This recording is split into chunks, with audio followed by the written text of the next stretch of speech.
Welcome friends. आज हम लोग हाइपरटेंशन के कारण समझेंगे कि क्यों किसी व्यक्ति को हाइपरटेंशन होता है, क्या इसके पीछे का कारण होता है। कुछ लोगों को होता है, कुछ लोगों को नहीं होता है, तो उस हम कारण को समझेंगे। कारण को जानना इसलिए जरूरी है कि अगर हम कारण को समझ पाएंगे किस कारण से ब्लड प्रेशर की बीमारी होती है, तो उस कारण को अगर हम लोग हटा पाएंगे तो एक तो ब्लड प्रेशर होगा नहीं, और दूसरा जिसको ब्लड प्रेशर होगा उसको ब्लड प्रेशर की समस्या उसकी ठीक हो जाएगी, या उसकी दवाइयाँ बंद हो जाएंगी, या उसकी दवाइयाँ कम हो जाएंगी।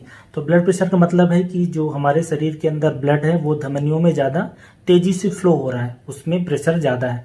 अब ये प्रेशर कंट्रोल कैसे होता है? प्रेशर कंट्रोल करने के लिए 4 चीज़ें रिस्पॉन्सिबल हैं। इन चारों में अगर गड़बड़ होता है तभी ब्लड प्रेशर होता है। पहला, हार्ट जितना तेजी से पंप करता है, जितना जोर लगाएगा उतना ब्लड प्रेशर ज़्यादा होगा।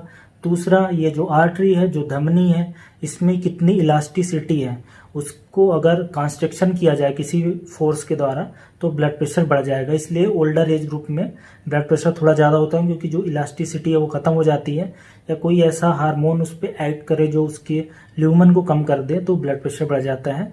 तीसरा कारण है किडनी के अंदर रेनिन एंजियोटेंसिन सिस्टम होता है, जो पूरा ब्लड प्रेशर को रेगुलेट करती है अलग अलग हार्मोन निकाल के। और जो चौथी चीज़ कंट्रोल करती है वो हमारा एंडोक्राइन सिस्टम है, जो अलग अलग हार्मोन शरीर में होते हैं, वो 4 चीज़ों से कंट्रोल कर होता है। अगर इन चारों में कुछ गड़बड़ हो जाता है तो हाइपरटेंशन हो जाएगा। तो हाइपरटेंशन का मतलब है कि किसी का ब्लड प्रेशर ऊपर वाला सिस्टोलिक 140 से ज़्यादा हो जाए और नीचे डायस्टोलिक 90 से ज़्यादा हो जाए। इसको 2 तरीके से क्लासीफाई करते हैं, या 2 तरीके से हम लोग समझते हैं। एक को बोलते हैं इसेंशियल हाइपरटेंशन, मतलब कि कारण नहीं पता है उसको। 90% केस में इसेंशियल हाइपरटेंशन लोगों को होता है कि कारण नहीं पता है।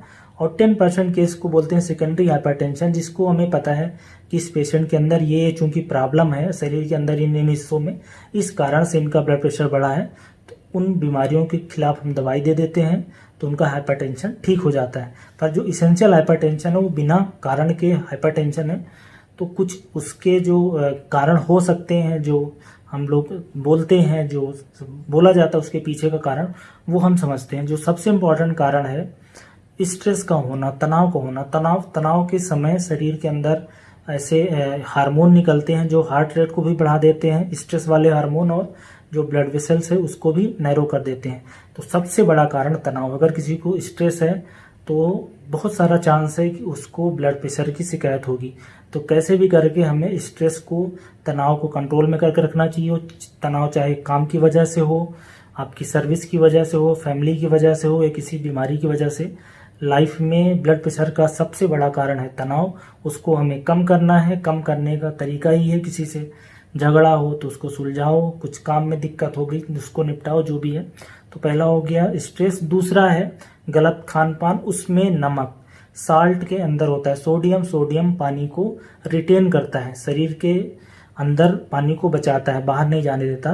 जब शरीर के अंदर ज़्यादा पानी होगा तो ज़्यादा पानी होने से प्लाज्मा का वॉल्यूम बढ़ेगा, उससे कार्डियक आउटपुट बढ़ेगा, और फाइनली ब्लड प्रेशर बढ़ जाएगा। तो ऐसे लोग जो ज़्यादा नमक खाते हैं वो सतर्क हो जाएं कि नमक हमें कम से कम खाना है। एक दिन की जो गाइडलाइन है, रिकमेंडेशन, वो 2 ग्राम से ज़्यादा नहीं है। अब आप समझ लो कि 2 ग्राम क्या होता है। 1 चम्मच, आप किस टाइप का चम्मच है यूज करते हो मुझे नहीं पता, पर 2 ग्राम काफ़ी कम अमाउंट होता है पूरे दिन का।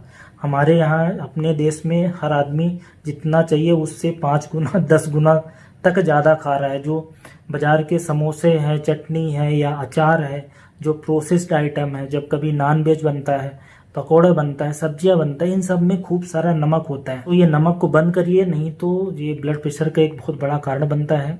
इसके अलावा खाने की बात करें, गलत खान पान में ऐसी चीज़ें जिसमें ज़्यादा ऑयल है, तेल मसाला है, उससे क्या होगा? तेल मसाला खाने से क्या दिक्कत होती है? एक तो ओबेसिटी होती है, मोटापा बढ़ता है, कोलेस्ट्रॉल बढ़ता है, दोनों चीज़ें ब्लड प्रेशर कराती हैं। तो इसलिए हमेशा हेल्दी चीज़ें खाना चाहिए। फ्रूट्स खाना है, सब्जियां खाना है, अनाज खाना है, दालें खानी है, और बाजार की चीज़ें कम खानी है। अगला कारण है वो मोटापा है। मोटे व्यक्तियों में ब्लड प्रेशर ज़्यादा होता है, इस चीज़ को हमेशा ध्यान रखना। तो अगर कोई व्यक्ति वजन कम कर लेता है तो उसका ब्लड प्रेशर अपने आप कम होने लगता है। इसलिए जो व्यक्ति हाइपरटेंशन के मरीज होते हैं उसको हम लोग बोलते हैं कि अगर आप 1 किलो वजन कम करोगे तो आपका जो ब्लड प्रेशर है वो 1 पॉइंट से कम हो जाता है। तो मोटापा एक बड़ा कारण होता है हाइपरटेंशन का। ऐसे सिगरेट स्मोकिंग या निकोटीन बोलो, सिगरेट स्मोकिंग बोलो, बीड़ी बोलो, या चबाने वाली खैनी, गुटखा, जर्दा बोलोगे, निकोटीन से वो एज ए स्टिमुलेंट काम करती है और उससे ब्लड प्रेशर की शिकायत होती है। तो सिगरेट स्मोकिंग भी ब्लड प्रेशर का बड़ा कारण बनती है। और ऐसे ही एक स्टिमुलेंट होता है कैफीन, जो चाय के अंदर, कॉफ़ी के अंदर होती है। अगर किसी व्यक्ति को ज़्यादा चाय कॉफ़ी पीने की आदत है तो उसको भी ब्लड प्रेशर होने की समस्या हो सकती है। तो ये भी कारण हो गया। और एक बड़ा कारण है एल्कोहल का। एल्कोहल अगर ज़्यादा अमाउंट में लिया जाए तो वो भी ब्लड प्रेशर का एक कारण बनता है, राइट। इसके अलावा ब्लड प्रेशर का एक बड़ा कारण है जीन के अंदर बदलाव, फैमिली हिस्ट्री होनी। अगर किसी के परिवार में उसके मदर को, फादर को या उसके ग्रैंडफादर को किसी को ब्लड प्रेशर है, इसका मतलब उसके शरीर में भी ऐसे जीन है कि वो ब्लड प्रेशर हो सकता है। तो अगर किसी की फैमिली हिस्ट्री है तो उसको तो फिर रेगुलर अपने ब्लड प्रेशर की जांच कराते रहना चाहिए। 20 साल के बाद साल में एक बार ब्लड प्रेशर की जांच करानी चाहिए। जब भी कभी मौका मिल जाए, कभी जांच कराने गए, कभी क्लिनिक पे गए डॉक्टर के पास या किसी को दिखाने गए, तो हमेशा रेगुलर ब्लड प्रेशर की जांच करवा लेना चाहिए। ये इंपॉर्टेंट चीज़ होती है। तो फैमिली हिस्ट्री एक बड़ा कारण है। इसके अलावा एज बढ़ने के साथ साथ ब्लड प्रेशर बढ़ता जाता है। जैसे जैसे एज बढ़ती जाती है वैसे वैसे ब्लड प्रेशर बढ़ता है, क्योंकि जो आर्टरीज हैं उसमें जो इलास्टिसिटी है वो कम होती जाती है। इसलिए ओल्डर एज ग्रुप में ब्लड प्रेशर का होना एक कॉमन फाइंडिंग है, काफ़ी इजीली मिलता है। और ऐसी कुछ दवाइयां हैं जो ब्लड प्रेशर करा देती हैं। स्पेशली जो दर्द की दवाइयां हैं उससे ब्लड प्रेशर हो जाता है। तो कोई अगर लंबे समय से दर्द की दवाइयां खाता है तो हमेशा डॉक्टर की निगरानी में खाना चाहिए, अपने से नहीं खाना चाहिए। और ऐसे ही जो गर्भ निरोधक गोलियां होती हैं, ओरल कंट्रासेप्टिव है या स्टेरॉइड है, जो या मानसिक बीमारियां हैं, जो एंजाइटी की बीमारी होती है, एंटी डिप्रेशेंट वगैरह होते हैं, वो सारे भी ब्लड प्रेशर करा देती हैं। ये सारे कुछ कारण हो गए। जैसा कि हमने देख लिया कि ज़्यादातर हमारे दिनचर्या से संबंधित है। और एक बड़ा कारण ये भी है फिजिकल इनएक्टिविटी, बैठे रहना, कुर्सी पे बैठने का काम है, या पैदल चलना नहीं होता, कुछ खेलना कूदना नहीं होता, वो भी एक बड़ा कारण होता है हाइपरटेंशन होने का। तो ये हमने इसेंशियल हाइपरटेंशन देख लिया। 90% केसेस में यही कारण होते हैं। ज़्यादातर केसेस में स्ट्रेस है, ज़्यादा नमक का खाना हुआ, मोटापा और चलना फिरना नहीं। और जो दूसरा जो टाइप है जिसको हम लोग बोलते हैं सेकेंडरी हाइपरटेंशन, जिसमें हमें कारण पता है कि इन कारण से हो सकता है, तो उसमें पहले नंबर पे आता है किडनी की बीमारी। किडनी किसी भी कारण से खराब हुई हो, चाहे वो कोई दवाई से खराब हुई हो, चाहे इन्फेक्शन से खराब हुई हो, या डायबिटीज से खराब हुई है, या कंजेनाइटल एबनॉर्मेलिटी है, किडनी खराब है तो ब्लड प्रेशर बढ़ जाता है। इसलिए फिर किडनी को हमें उसके लिए दवाई दी जाती है कि वो थोड़ा ठीक रहे, राइट। तो किडनी खराब होना, ऐसे ही एक फियोक्रोमोसाइटोमा करके बीमारी है जिसमें जो स्ट्रेस हार्मोन है, एड्रेनलिन वगैरह, वो निकलते हैं जो हार्ट रेट को बढ़ा देते हैं। ऐसे एक कुशिंग सिंड्रोम होती है बीमारी जिसमें कार्टिसोल वगैरह निकलते हैं। उस केसेस में भी पेशेंट को हाइपरटेंशन मिलता है। और कुछ व्यक्तियों में जिनको थायराइड की समस्या, जैसे कि हाइपरथायराइडिज्म है, जिसको थायराइड की समस्या होगी, थायराइड बढ़ा हुआ होगा, उस केसेस में हाइपरटेंशन हो जाता है। पैराथायराइड अगर बढ़ा हुआ है तो हाइपरटेंशन हो जाएगा।